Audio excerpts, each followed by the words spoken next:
you think has captivated fans so much about this show? How do you think it's different than other shows? Well, I think that we have elements that fans are familiar with, like family drama. Definitely. You know, the relationships in that way. I think that we have something special in that we have a really interesting hook. I think the deaf culture, the sign language, is an interesting aspect into, you know, a world that many people have never seen before. Right. The deaf and the hearing worlds are so separate, but I don't think they have to be. I think that Switch to Birth sort of tries to help bridge a gap. Which is really good. That's something different about the show, and it's a good different. It's a really good different. So how do you think social media has kind of changed the show and promoting the show? I talked to some of the cast members already, and DW said he uses Twitter a lot. Yeah. So how do you think social media has helped out? I think social media is amazing because I get to hear from fans a tweet that says, my cousin is deaf and I've never had a relationship until Switch to Birth. Really? Like, I wanted to learn sign language and have a friendship with his cousin because of it. And I think that, like, that's why you do it. Right. I think that the immediate interaction with your fans is priceless. And I love going online and like, I mean, like stupid random things like, sign this petition and tell my high school gang ASL as a foreign language, as accredited Dutch. I mean, like, you can do a lot of good with social media. Right. In the right way and everything, which is really good. That's amazing that you get tweets like that. So another question, how do you think the plot is going to be changing this second half of the season? You know, I know you guys, congrats on season 2. I saw that you guys got, you know, greenlit for that. So what type of changes are we expecting? Well, Angela's around a lot in this set of episodes. He's someone in Daphne's life that she will never fully trust, ever. But as long as he's around, I guess she'll tolerate it. Right. I think that there's always potential for love interest, especially with this Emma and Bay situation. Right. I think, you know, that's going to be like an ongoing struggle with the Daphne potentially in there as well. But I think that the way the trial episode ends, the way who wins the lawsuit and who loses and how the money gets divvied up, I think I set it up for the next season really, really well. Right. What changes can we expect for the second half of the season? Third. Third. Oh, third. Okay. More specific. Craziness. A lot of changes. Bay's dealing with a lot of my boyfriend cheated on me and no one loves me stuff. So she turns back to street art and meets this new person who was kind of like a rival street artist in the beginning. Okay. Maybe turns into a friend and then maybe leads her down a beaten path of destruction. Maybe. Spoiler!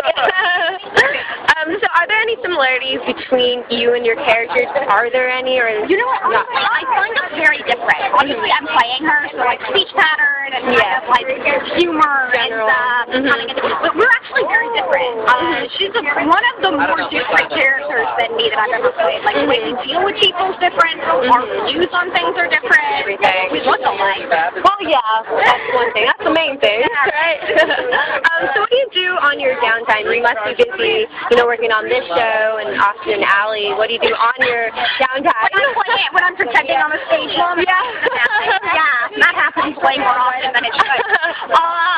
I'm a big believer in sleep. I like that. When I can make that happen, that's good. What's the second there? Honestly, I'm boring. I'm such a homebody. Like, no one's boring. You have no idea. I to like watch Frasier on the Hallmark Channel. Okay. With some cereal. I go to bed. It is a good day for Marano. I think the relationships are just going to get a little more diverse. Like, I don't know how. Honestly, I really don't know how they're going to resolve the day. And that is a honestly, when somebody cheats, I don't know what to come from that. Exactly. She's out. Whether you're the most wonderful man in America, and when you're a teenager, I mean, Emmett is such a cool, great guy. Like the Death James Dean. I don't know how he's going to come back to it. And for my character, I don't know how, having been abandoned by Gilles Marini's character, how my character Regina's going to come back to it. I have no idea. I know it's not going to be easy, but it's going to make for good TV. Okay. Like, hopefully the writers can find something. But we have really, really good writers. We've heard. I mean, and the cool thing about them is that they really think everything through, and if it's a little cliche, they try not to do it. Okay.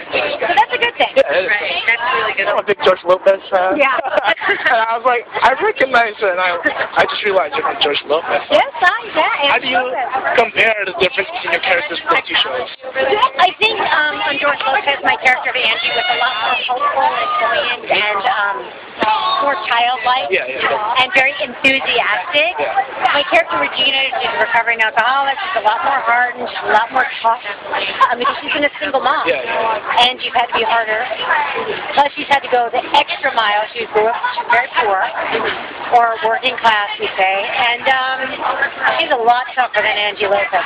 She's like if Angie Lopez was divorced and on her own for a very long time. My goodness. All right. So your fellow cast member will be on Dancing with the Stars. Yes. So how do you feel about that? You know, especially with your dance background and everything. I'm going to be sitting, if they let me, I will sit in that damn seat and cheer him on. So I know how hard that is. I mean, I did a TV series called Dirty Dancing. And I had to learn some other, like, foxtrot. Fake it, really. That shit is hard. It is. And to do it, like, on the scale that Gilles Marini is doing it, I mean, he's like a mixed martial arts dude, so he's used to picking up stuff really quickly. But it's not easy. And for the guy, you've got to be really strong. Definitely. You're carrying those girls. I will be there supporting him and cheering on, but he doesn't have to do backbends, okay? He doesn't have to lift his leg high. So it's not that bad. Right, yeah. But I want to support him. Okay, which is good, And so can we get a picture of you? Where you leave? By myself or with you guys? A lot of changes in my character and everybody else's character. I swear to God, this show is so revived every episode, and it's going to be a big bang all the way to the end. And the finale should be on every network. It should only play that. They should only play that, yeah. I mean, seriously, it's meaningful and it's shocking. It's a great drama in a network that took a chance. It definitely did. And now they're smiling their way to the bank, or whatever they're smiling their way to. Because I think it's a jewel, it's a gem of the show. Definitely. That really, again, matters. Because it's not self-centered with, like, little kids that are brats. Right, like, oh my God. It's about the adult community and the youth and the teenagers. And my son, 13 years old, and he's kind of guilty pleasure with me. And beside that, he watched Walking Dead. So that's the dude, right? He's like, oh, Dad, I kind of like it. He likes it because he sees how young women, teenagers react to boys and whatnot. And it's an experience that makes him grow just watching the show. I really love that. And my daughter can watch it too. She's 6. And she can be 77 years old from Nebraska and watch and love the show. Everybody. All ages, right? Finds something in the show that matters. The first time I ever danced in my entire life is the day I opened that door and I saw Cheryl Perkins. And my first reaction was, wow, she's looking good. And then I looked down on the floor, I'm like, we're dancing on wood? That is my dancing experience. I wish with all my heart I'd be one of those celebrities say, I never dance. I lie my ass off. I never dance, bro. I dance on the show, and after the show I stopped dancing. So I made a big mistake because I didn't know they would come back as an all-star. And I'm pretty much the only one that do not perform out. I'm just the actor that just come back and dance again. Okay, we're rooting for you. Thank you. Well, you know what? That's the essence of the show, right? Having someone that never dances, do not dance, and make him look like a ballroom dancer. This season, I'm against giant dancing. Veteran. I'm gonna have big problems. Okay, don't think about that. Be optimistic. Oh, I'm on. You know what? You have to shoot me in the leg. I swear to God. You know what I mean, Michael? They're gonna have to take me down.